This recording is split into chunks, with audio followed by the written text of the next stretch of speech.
Išsirinkti Adventure motociklą 2026 metais nėra tie paprasta, kadangi Adventure segments tiep staiga populiarėja gamintoje leido Adventure motociklus į kairį į dešinį, tai ką bereikia išsirinkti katras geresnis. Šiuo metu ir pats aiškaus naują Adventure motociklą, kad įvesti kontekstą, praeitą sezoną prasivažinėjau su savo pirmą Adventure motociklu, katras buvo 400 PM kubų, važinėjausi ir plentų, ir už plento ribų, ir išsigryninau, kad man labiausiai tiektų middleweight Adventure motociklas, kad galėtum komfortiškai keliauti 6-8 tūkstančius kilometrų į kelionę ir kad nebūtų baisiai nusok nuo kelio, ar netgi keliauti to pačiu Trans Euro Trail. Tai šiandien jums išvardinsiu savo top 5 pasirinkimus, katrus svarstau ir katrus labai laukiu išbandyti, kai jau nuterpstas sniegėlis. 5 veito turų Yamaha Tenere 700 arba T7. Nu ir čia vargu ar bereik pristatinėti. Tenere jau yra tapus Lietuva kaip tautovežiu, greičiausiai iš vis pats populiariausias Adventure modsas visam pasaulyje. Tenere turi 2 cilindrų, 689 kubų variklį, katras išvysta 7.3 arklio galis,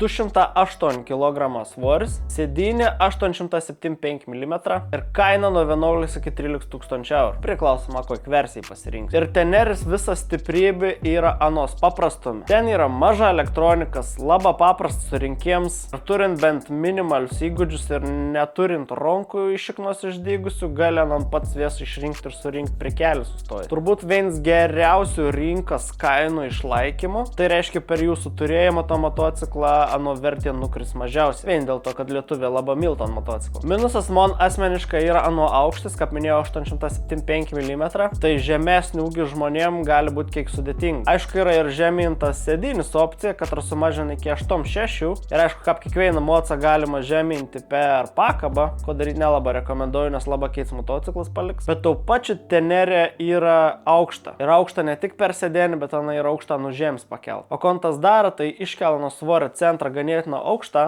ir neturint daug įgūdžių, ypač lietus manevrus, off-road, anon gali būti sudėtinga valdyti ir ana ganėtinai lengva krypsti šon. Tai yra versti šon. Bet čia, kaip sakant, skill issue. 4 vieto man sąraše yra Aprilia Touareg 600 PM9 kubų variklis, 8 arklių, 204 kg svoris. Sėdynė 806 mm. Touaregas žmonės apibūdina kaip motociklą, katras ne tik atrodo kaip Adventure motociklas, bet ir važiuojant kaip Adventure motociklas. Mažas svoris, žemas svorio centras ir pakankama galis ilgom kelionėm. Ir daug kas geri itališką dizainą. Man asmeniškai vienintelis to motociklo minus irgi yra sėdynė, kaip ir daugumas Adventure motociklų, yra čiut virš man komforto ribos. Tai jeigu neturi tokių trumpų kojų kaip mano, irgi gali drąsiai svarstyti tokį motociklą.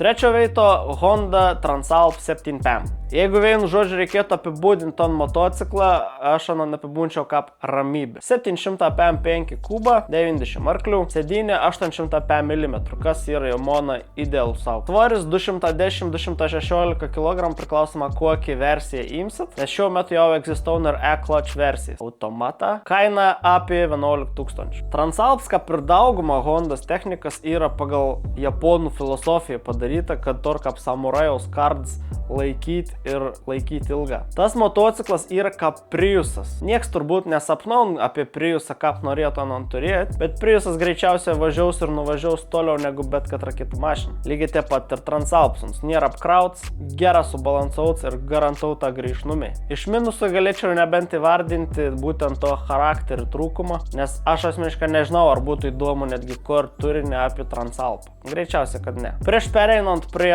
top 2, dar turim sekciją verta paminėti, kaip užsieniečiai, kad daro honorable mentions. Tai motociklą, kad pilna galėtų būti pagal savo specifikacijas šitam sąrašį, bet dėl vieno ar kitų priežasčių aš neįtraukiu. Tai KTM 790 Adventure, 799 kubą, 94 arklė, apie 210 kg. Sėdynė 800 PM5 mm, tai yra labai lengvas, labai galingas motociklas, ir KTM prekės ženklas to ganėtinas stipri bendruomenė. Iš minusų man asmeniškai kil klausimų dėl ilgalaikį patikimumo, nes labai daug ten klausimų yra apie nuvelenėlius, tai ištaisans ar neištais, vieni sako, kad ištais, kiti sako, kad neištais, dabar dar Inda nupirka KTM, tai iš vis nelabai aišku, kas bus anu. Kovė 800, 799 kubų, 95 arklė, 109-195 kg. Yra lengviausias motociklas iš to sąrašo. Sėdynis aukštis 875 mm. Objektyviai žiūrint, čia yra vienas aplama geriausių motociklų šiuo metu rinko, pagal tai kontų gauni už savo pinigų, nes yra daug galis, mažas svoris, labai off-road orientuotas motociklas. Jeigu nebūčiau toks nikštuks, koks esu, tikras svarstyčiau ton motociklą.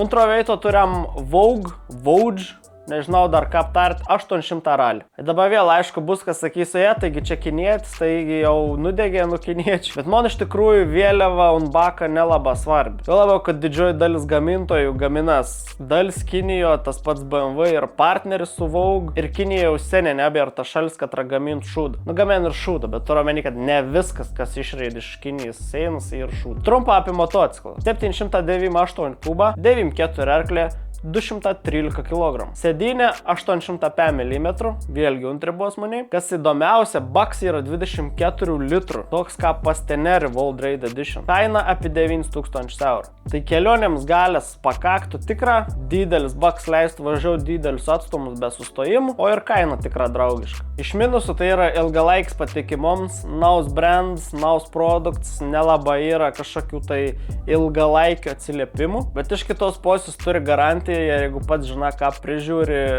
viskas, manau, gali būti gera. Plus, manau, visai būtų ir jums įdomu pamatyti ant motociklą iš arčiau. Galėtumėm gal paardyti ant biškėlį, pasižiūrėti iš ko ant sutverts. Aš žiūriu dar ir iš kontento pusės, su kokiu motociklu būtų įdomu daryti kontentą. Ir pirmo veito, šiaip jau čiupinėjau ton motociklą, tai yra BMW F900GS. 895 kubą, 105 arklė, galingiausias motociklas sąraše, 219 kg. Sėdynis aukštis 807 mm, bet galima rinktis opciją su žemintą sėdynį, kas yra 805 mm.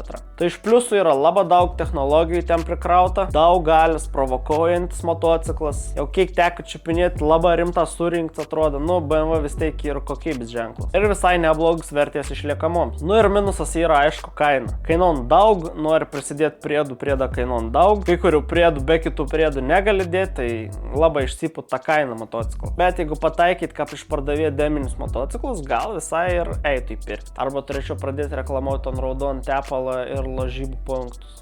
Bet ne, to nedarysim. Tai va toks yra mano šiuo metu sąrašas motociklų, katrus aš noriu pačiupinėti, kol sneigai ir bent pastumdyti, kap nutirps ir pravažiuoti ir išbandyti. Nepamirškit, kad nėra vieno tobulo motociklą, yra tik tas motociklas, katras tink jum labiausiai. Ir būčiau dėkingas, jeigu komentarus parašytumėt, kokį jūs labiausiai norėtumėt matyti kanalį. Nesvarbu, ar tik tokį žiūrot, ar Instagram, ar čia. Nes aš motociklą perku daryti turiniu. Ir rinksiu ton, su katru turinys bus geriausias, įdomiausias ir kažko bent išskirtinis, kad nebūtų kaip visų. Tečikas pažiūrėti iki galo ir susitinkam kitam video.